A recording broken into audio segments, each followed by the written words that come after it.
Good evening, Dylan here from the Met Chasers, and today we'll be discussing the 10 to 15 day range in the model runs. So, as all you callers will be asking, and as why many of you probably clicked on this video, is there any cold in the forecast, a possible SSW, and what does that mean for the rest of winter? Now, of course, before we start, this is a medium range forecast for 10 days out, so we'll be subject to a lot of change as we get closer to the days that we mentioned.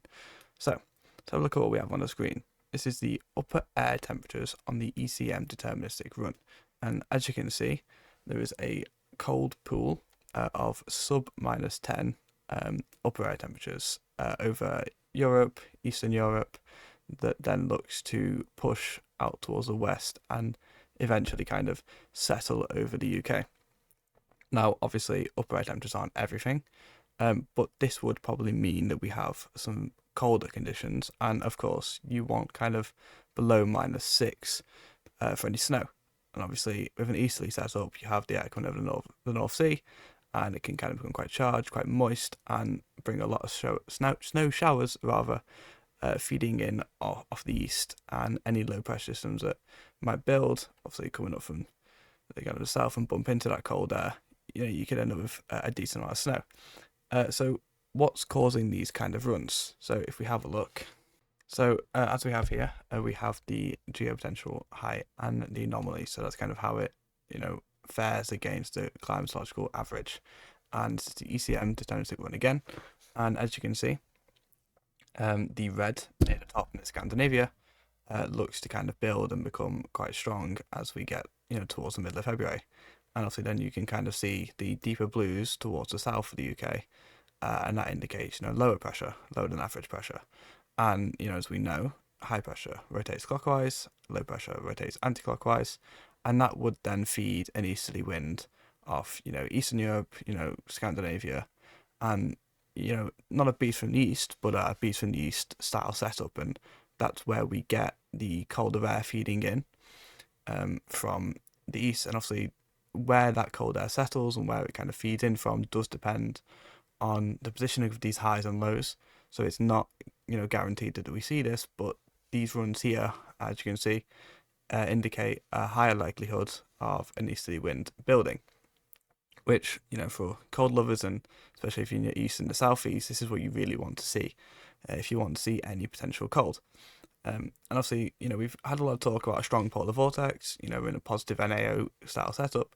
So, it seems kind of strange that these runs are appearing. But if we go have a look at the GFS runs for our 10 HPA zonal winds, we can have a look at why these runs are appearing.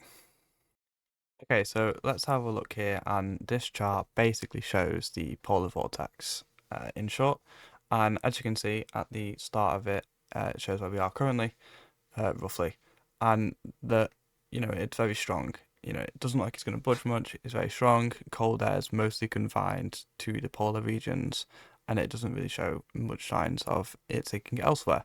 Obviously, this has been responsible for our strong westerlies. Jet stream's been very strong. It's been very Atlantic driven for a long while now. And a strong polar vortex isn't really suited for cold conditions here. However, as the chart runs through, you can see that it kind of splits in half, and you kind of have essentially two polar vortexes. Now you don't, but it's just kind of split. And obviously, this isn't a guarantee, but when you have this kind of setup, you're much more likely to see cold air sinking south compared to at the beginning of its run where it's very strong. And it's not a guarantee. It does depend on a lot of other factors as well. But this just shows the increased likelihood that cold may sink further south, and that we get a more cold driven setup. And then obviously why, as we've just talked about, we're seeing these kind of setups as determined by the ECM deterministic runs of a easterly flow, which is more favourable for cold. So what does that mean for surface temperatures? Because it's all right talking about what the upper atmosphere is doing, but we want to know what's going on the surface. Is it conductive of snow? Is it going to be cold temperatures, frost, and all that fun jazz? So as you can see here, there's a lot of blues on the map. And obviously these aren't taken too literally, because obviously this is like 10 plus days out, so a lot is subject to change. But this just shows, the colder conditions than as of late. surface temperatures widely around kind of -2, -3, and then kind of like sub-zero, maybe 1 or 2 degrees on coastal regions. So nothing exceptional, but of course this will change, and especially given a snow cover, this could significantly increase, as with the January cold spell not too long ago, temperatures locally here were only really forecast kind of be -3, -4, but we had a lot of snow cover lying for a long period of that cold spell, and we actually ended up with a maximum of -8. So that just goes to show local differences can be quite large, especially given snow cover. You know, Scotland got down to -19 in the previous cold spell. So this is a lot of variations. This just highlights the potential for a lot colder conditions. So overall, colder possibly is on the horizon. We will keep an eye on the potential setups. You know, snow, if to happen, mainly confined to eastern regions, easterly snow showers, obviously feeding off that easterly wind.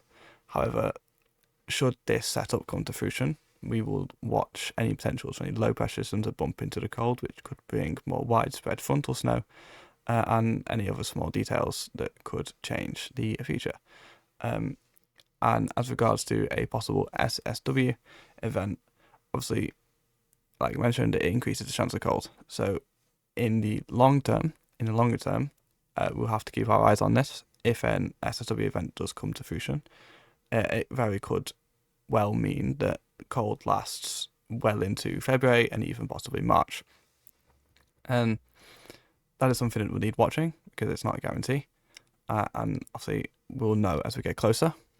So for you cold lovers, what I recommend is you subscribe, you watch this space, and we will continue to talk about our long range forecasts and as well our short range forecasts as well. So we know what's going on overall. And as always, don't stop chasing the weather. So I will see you all guys in the next one.